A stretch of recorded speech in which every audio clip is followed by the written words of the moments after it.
Olá, queridos alunos, tudo bem? Na aula de hoje, nós vamos continuar falando sobre alguns conceitos básicos da cinemática. Antes de começarmos a falar sobre os outros conceitos da cinemática, nós precisamos compreender que, apesar de o movimento ser um fenômeno que nós podemos observar, ele também pode ser expresso matematicamente através das equações, ou seja, das fórmulas físicas. Então, à medida que nós formos estudando os próximos conceitos básicos, vamos aprender a calculá-los também. O primeiro conceito básico que nós vamos estudar nessa aula é a posição de um móvel, que é a localização dele em relação a um referencial. Na linguagem matemática, a posição é representada pela letra S. E para definirmos a posição de um móvel, nós precisamos marcar primeiramente a origem, ou seja, o ponto de partida desse móvel, de onde ele parte, de onde ele sai, a escala, que pode ser em metros, quilômetros, centímetros, dependendo do movimento que você está estudando, a direção, que vai ser ou horizontal, ou vertical, ou de norte para o sul, ou de leste para o oeste, e o sentido, que daí vai ser para a esquerda, para a direita, para cima, para baixo, ok? Então, vamos analisar esse exemplo aqui. A gente tem uma ambulância que partiu da origem. Normalmente, quando falamos em origem, nós trabalhamos com o zero, né, o quilômetro zero ou 0 metros, né? Aqui no caso, a ambulância partiu do quilômetro zero, da origem, e está se dirigindo ao quilômetro 20. Só que nesse momento, ela está no quilômetro 10. Então, qual é a posição da ambulância? Nesse caso aqui, a posição dela é o quilômetro 10, né? Porque é aonde ela se encontra nesse momento da pergunta, nesse momento aqui do exercício. Outros dois conceitos básicos muito importantes na cinemática são o deslocamento e o espaço percorrido. Eles são dois conceitos que podem causar uma confusão, talvez num exercício, mas são completamente diferentes, tá? Vamos começar então pelo deslocamento, que é a diferença entre a posição final e a posição inicial de um móvel. Na linguagem matemática, o deslocamento ele é representado pelo ΔS. O S nós vimos que significa a posição e o delta significa a diferença entre a posição final e a posição inicial. Então, nós podemos expressar matematicamente o deslocamento de um móvel através da fórmula física ou da equação física do movimento, né, do deslocamento, ΔS igual a posição final, S final, menos a posição inicial, que é o S inicial.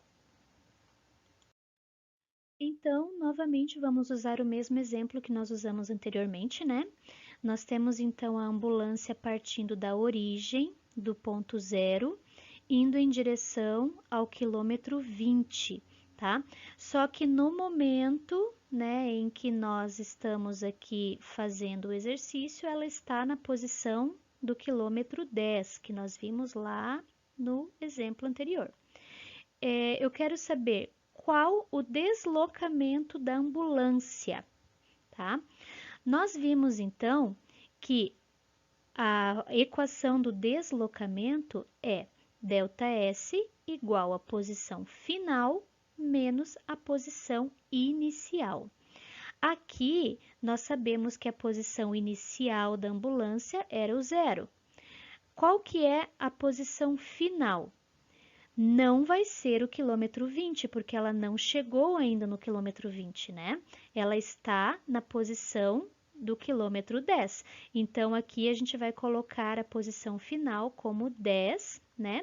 Então, vai ficar ΔS, que é o deslocamento, igual a 10 menos 0. 10 menos 0 é 10, né? Então, o deslocamento da ambulância foi de 10 quilômetros. Agora, quando nós falamos em espaço percorrido, nós não nos preocupamos apenas com a posição final e a posição inicial. Nós nos preocupamos, nós consideramos o movimento como um todo, tá? Então, você vai ter aqui o espaço percorrido, as somas dos deslocamentos de um móvel. Então, vamos ver aqui um exemplo para ficar melhor para nós entendermos. Aqui nesse exemplo, nós temos um ciclista que partiu da origem do ponto zero, foi até o quilômetro 20 e de lá ele voltou. Aqui no momento do exercício, ele está no quilômetro 10. Então, a pergunta é: qual o espaço percorrido pelo ciclista?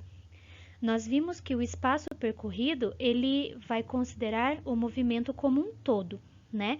Então, nós temos que somar todos os deslocamentos do ciclista. Então, vamos lá. Nós temos ali o primeiro deslocamento que ele teve foi da origem do ponto zero até o quilômetro 20. Então, a posição final foi o quilômetro 20, menos a posição inicial, quilômetro 0, né? Daí, esse foi o primeiro deslocamento. Daí, mais o segundo deslocamento, que foi do quilômetro 20 até o quilômetro 10. Nós temos ali, então, a posição final, o quilômetro 10, menos a posição inicial, quilômetro 20.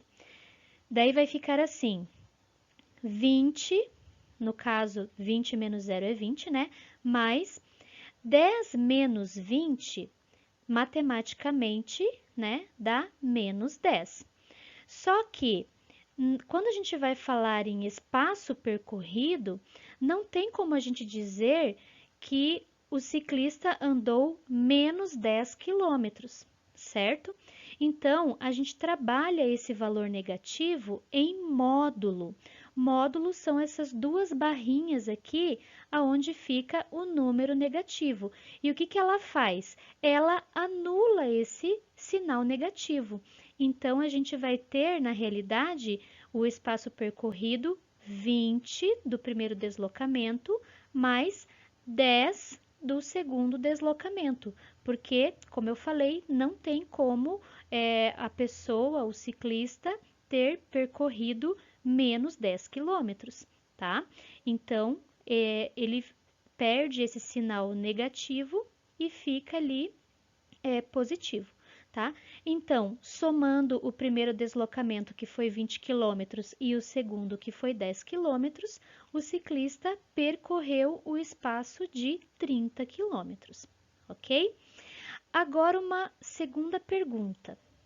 Qual foi o deslocamento do ciclista nesse momento aqui? O deslocamento, ele é a posição final menos a posição inicial. Aqui ele não leva em conta o movimento como um todo. Então, aqui o deslocamento do ciclista vai ser 10, que é a posição que ele está aqui no momento, a posição final, menos o zero, de onde foi o ponto de partida dele, ok? Então, o deslocamento do ciclista foi 10 quilômetros, tá? Então, por isso que eu falei para vocês, são dois conceitos que a gente pode, talvez, confundir num exercício, mas que são dois conceitos completamente diferentes. E o último conceito básico que nós vamos estudar nessa aula é o conceito do intervalo de tempo, que é a diferença entre o instante final e o instante inicial do movimento de um móvel. Na linguagem matemática, nós também podemos calcular o intervalo de tempo, e ele é representado pelo ΔT. Lembrem que a gente falou, né, que o delta, ele significa a diferença entre algo final e algo inicial. Nesse caso aqui, a gente tem, então, o instante final menos o instante inicial. Aqui, então, na fórmula química, né, ΔT igual a tempo final ou instante final menos o tempo inicial. Aqui neste exemplo, nós temos então um carro que vai partir do ponto zero da origem, ele está em repouso e ele vai fazer uma trajetória. Ao final da trajetória, nós vemos que ele chegou ali no 4 segundos. A pergunta é: qual o intervalo de tempo gasto no percurso? Nós vimos que nós podemos calcular esse intervalo de tempo utilizando o instante final menos o instante inicial. Ele ficaria assim, o ΔT igual a 4, que foi o instante final desse movimento, menos o 0, que foi o instante inicial, porque o carro saiu do repouso, né? Ele não estava se deslocando antes, tá? Então, 4 menos 0, o intervalo de tempo gasto pelo carro durante esse percurso foi de 4 segundos. Bom, nós vimos então nesta aula outros conceitos básicos da cinemática. Vimos que eles não são difíceis, eles não são complicados, né? Mas que eles podem ser calculados matematicamente, né? O conceito da posição, nós vimos, conseguimos identificar a posição num exemplo, e os demais conceitos, né? O deslocamento, espaço percorrido e intervalo de tempo, nós aprendemos também a calculá-los matematicamente. Na nossa próxima aula, nós continuaremos vendo um outro conceito básico da cinemática, que é a velocidade média de um corpo, ok? Eu te espero então na próxima aula. Até lá!